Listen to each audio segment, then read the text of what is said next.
I think that the best way to have status is be confident. And I think the best way to be confident is to have proof. And so it makes sense that you're not confident if you don't have proof of why you should be confident. That means that you're not delusional. And I think that that's a good thing. I think having an accurate representation of where your standing is not bad. And so I think that that gives you awareness to improve your relative standing by like working hard and stacking that proof so that when you do walk into a room, you can say, this is what I have done. And so I don't need to beat my chest and have bravado and charisma. I can just say like, here are the facts, and you can choose to make whatever decision you want off that. But I will just present to you what is. And the thing is when you present what is, there's no one who can refute that. And then I think that's always the position I prefer to be in. I was having a relatively heated conversation the other day, and I basically was like, I don't really know what you choose to believe about me. I was like, but like, here is the evidence that I have. I was like, so you can do what you want with that. I was like, but you can't deny that it has happened. And so I think that the hardest person to convince is yourself when you're starting out. And like for me, I definitely have for sure been more insecurity driven than like passion driven, especially in the earlier days. And so if you have a lot of negative self-talk, you want to give yourself irrefutable proof that you have done the type of work that the type of person you want to become does. And I think that was like a really big key in kind of like solidifying my identity, was basically get it on the things that are facts. And then like, that's it. Like no one, I can't refute them. No one else can refute them. Am I good at sales? No idea. I have done this many of them. So I would believe that I've done more sales than other people have. I can state that, right? And so like trying to stack these bricks that no one could refute gave me a little like house of an identity that I could build confidence off of. But it was based in reality. And I think that's why I hate the whole fake it till you make it thing, because the big disconnect that people have is when they hear me talk about this stuff, they're like, but I haven't done anything yet. Everybody's done stuff. You've been alive for your whole life, right? It's just that like how you extrapolate the skill or the trait or the ability, you chunk up one and then transfer it down. So it's like, okay, I've never strolled before, but what have I done? I was able to ask girls to go out on dates. Okay, like you're able to approach strangers when there's high stakes, chunk up and then chunk back down into sales. And then telling yourself and reminding yourself of the situations of fact that you've done something similar in nature to the new thing you want to do is basically how you transfer the confidence from specific to general over time. And so over time, if you've done that transference and acquired new skills, then you can level up and say, I am good at acquiring skills quickly because I have done it many times, right? And so like the more general you can apply that, I think the more general confidence you have, whereas many people, and rightfully so, have more like specific confidence, as in like, I'm really good at video games. Like you could see a guy who's a complete dweeb, can't talk to people, can't whatever, but like you put him in Call of Duty and all of a sudden he acts like a fucking god, right? And he has like the biggest ego and whatever. Now mind you, you probably need to fix that, but like people have domain specific expertise and domain specific confidence.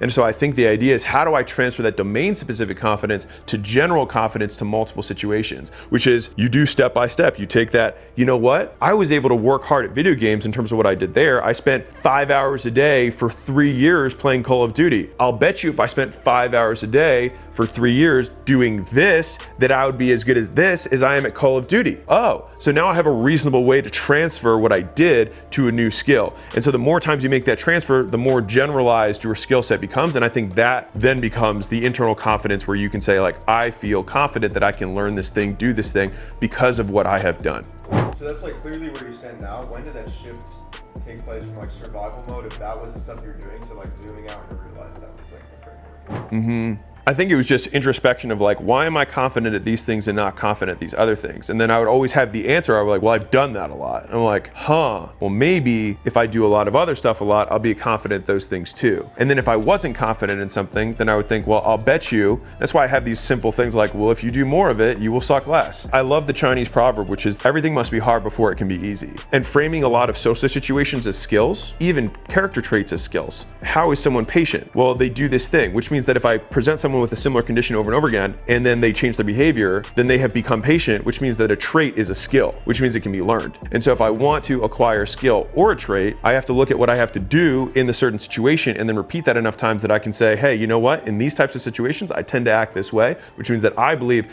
not am I patient or not, that I'm pretty patient. And the longer I continue to act that way, the more patient I can say I am and have proof that I am because of what I've done, not because of what I said. Is there anything that doesn't fit within that for you? fundamentally everything is human behavior in response to conditions. And so if there's anything skill or trait-based, which is really just like a more generalized skill that applies to more situations, it's just stimulus response. And so if we want to have a different response or basket of responses, then we need to train that response with repeated exposure to the same stimulus. So it's like if you want to be good at sales, then you get into situations where selling happens and you do it over and over again and you train the outcome that you want. And if you're like, well, I've never had confidence in that, again, you chunk down and think, okay, well, what else have I done that's similar to this that I can transfer over? Like, this is where you get into the woo-woo of like telling yourself the story, but it's really just giving yourself the proof of what you've already done and how that applies to today. And then that's why it's always just leveling up from the things you've done in the past. So it's like, okay, well, I've built a company to 100 million before, so how do I build one to 1 billion? Well, do I know I can build it to 1 billion?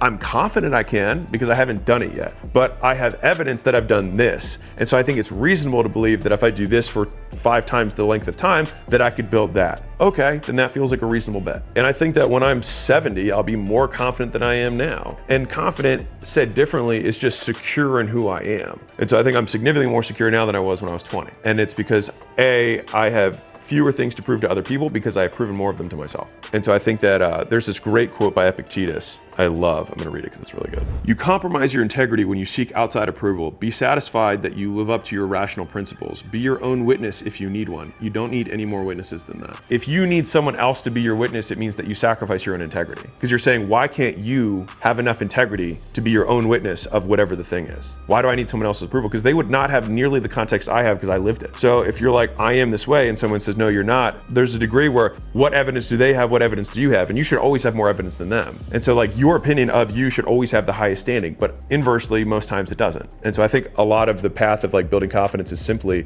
over time, valuing your opinion more than other people's. Like the shoes I wear look probably not fashionable. How much do I care what other people think about the clothing that I wear that they're not wearing it? Why do they care what I wear? This is great for heat. I don't sweat as much. They're waterproof. I can go to a water park and then I can go to a restaurant and I can work out all in the same thing. Minimizes the drag on my life. Like, cool. Some people are like, that looks really weird. I'm like, cool, then don't wear it.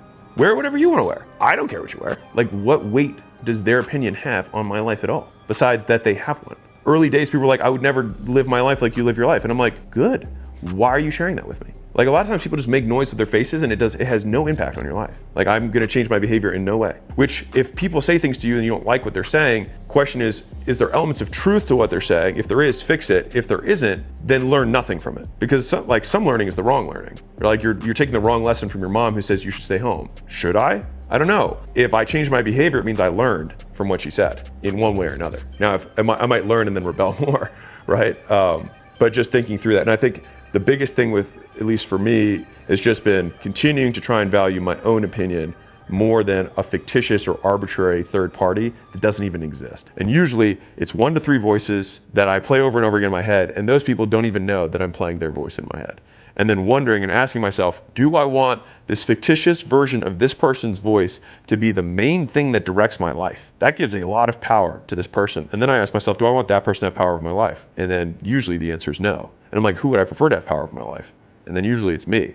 And so then it continually, like brick by brick, continue to build the identity of the type of man I want to listen to and try and act in accordance with what I think that guy would do. And then if I have enough evidence, eventually the idea of who I want to be and who I am start merging, and eventually they're the same person.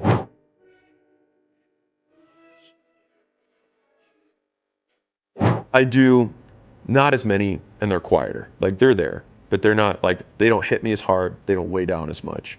And I think I'm more aware of them. I'm like, that makes me think this. Again, I go through the same exercise of like, does that person really think that? A, do I really care what they think? B, do I want to give that person the same power over my life that I give to myself? No. Okay. So it's like these bombs that I've gotten faster and faster at diffusing so I can keep living the life that I want to live.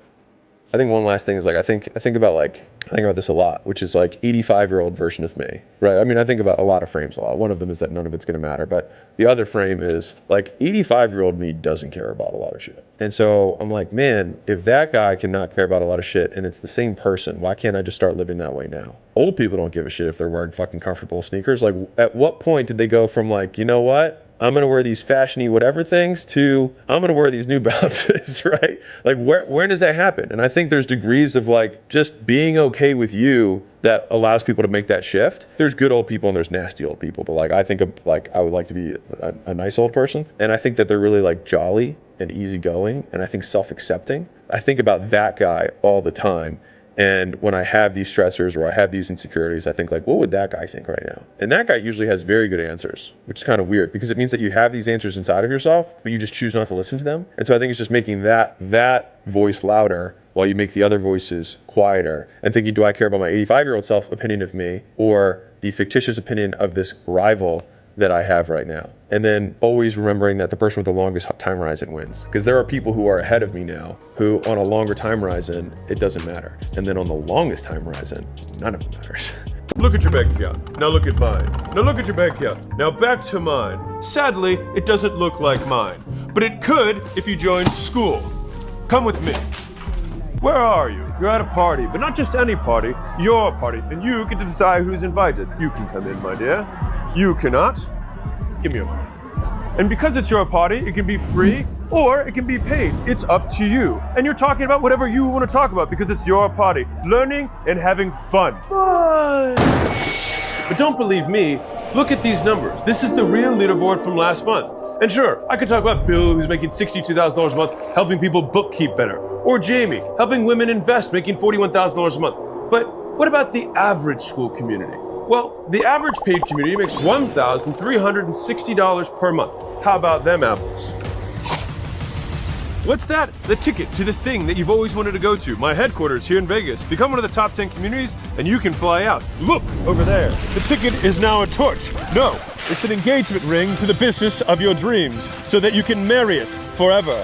Because 1 out of 2 businesses on Skool create money online. Anything is possible on Skool. Click the link to start for free.